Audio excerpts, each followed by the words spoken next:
Ukraine में nuclear हमले का भीषण खौफ देखने को मिल रहा है। न्यूक्लियर हमले से निपटने की तैयारी में है यूक्रेन। ईयू की मदद से शेल्टर बनाने पर युद्ध स्तर पर काम चल रहा है। यूक्रेन को अब रूस के एक्शन पर कोई भरोसा नहीं रह गया है। तो इस तरीके की जानकारियां सामने आ रही है क्योंकि बार बार न्यूक्लियर अटैक के थ्रेट्स मिल रहे हैं रूस की तरफ से, और रूस बार बार खास करके वेस्टर्न कंट्रीज को चेतावनी दे चुका है कि अगर इसी तरीके से यूक्रेन की मदद करता रहा और इस पूरे युद्ध में हस्तक्षेप वेस्टर्न कंट्रीज का रहा तो फिर न्यूक्लियर अटैक से हम बाज नहीं आएंगे। और यही बात है, यही डर है जो कि यूक्रेन में देखने को मिल रहा है। ज़ेलेंस्की ये कह रहे हैं कि जितने भी शेल्टर्स हैं वो जल्द से जल्द तैयार कर लिए जाए, क्योंकि अगर न्यूक्लियर अटैक होता है तो फिर अपने देश में मौजूद लोगों को बचाया जा सके। आइए और क्या कुछ चल रहा है इसकी पूरी डिटेल आपको बताते हैं इंफॉर्मेशन वॉल पर। बड़ी बात है कि क्या ये काउंटडाउन है, रूस एटमी हमला करेगा, इसका काउंटडाउन है क्या? जिस तरीके की तैयारियां चल रही है उसे देखते हुए यूक्रेनियंस को इस बात का डर है कि बौखलाहट में पुतिन एटमी हमला कर सकते हैं। कई बार चेतावनी दी जा चुकी है। कृषि से हर दिन, हर महीने, हर साल, इतना ही नहीं आपके रिटायरमेंट के लिए भी पैसे कमाना है, फिर देरी किस बात की? फ्रीडम ऐप को अब भी डाउनलोड कीजिए। कि प्रशासन सैकड़ों न्यूक्लियर शेल्टर पर इस वक्त काम कर रहा है और एक तारीख भी दे दी गई है, 15 नवंबर की तारीख। बोला गया है कि तब तक ये सारे शेल्टर्स रेडी हो जाने चाहिए।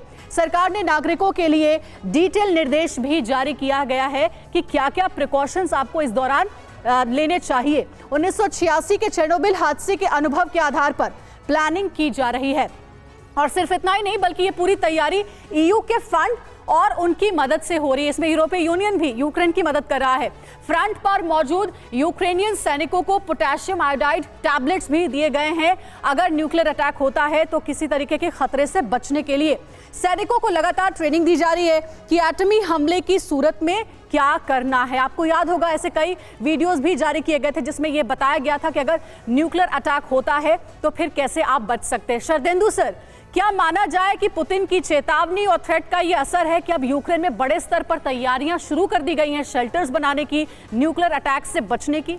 देखिए, मेरा मानना है कि इस तरीके की जब भी बयान आते हैं, चाहे रशिया की तरफ से आए हो, तो नॉट ओनली यूक्रेन बल्कि जो ईस्टर्न यूरोप है वो भी इसकी तैयारी में जुट जाता है। तो वहाँ पे आपके ये युद्ध के प्रिपरेशन की तैयारी है जिसमें न्यूक्लियर रेडिएशन किसी भी तरीके से होता है तो अपने नागरिकों को कैसे बचाना है, इसके बहुत ही वृहद स्तर पे डू एंड डोंट्स जारी किए जाते हैं। आपको क्या कार्रवाई करनी है और क्या नहीं करनी है, इसकी एक रूपरेखा बनाई जाती है। इसी के तहत यूक्रेन में जो किसी भी तरीके से न्यूक्लियर रेडिएशन का एक्सपोजर कम से कम हो, नागरिकों की सुरक्षा को ध्यान में रखते हुए इस तरीके के मेजर्स उठाए जा रहे हैं। ठीक है, बहुत शुक्रिया सर आपका, आप सभी का बहुत शुक्रिया। कृषि से हर दिन, हर महीने, हर साल, इतना ही नहीं आपके रिटायरमेंट के लिए भी पैसे कमाना है, फिर देरी किस बात की? फ्रीडम ऐप को अब भी डाउनलोड कीजिए।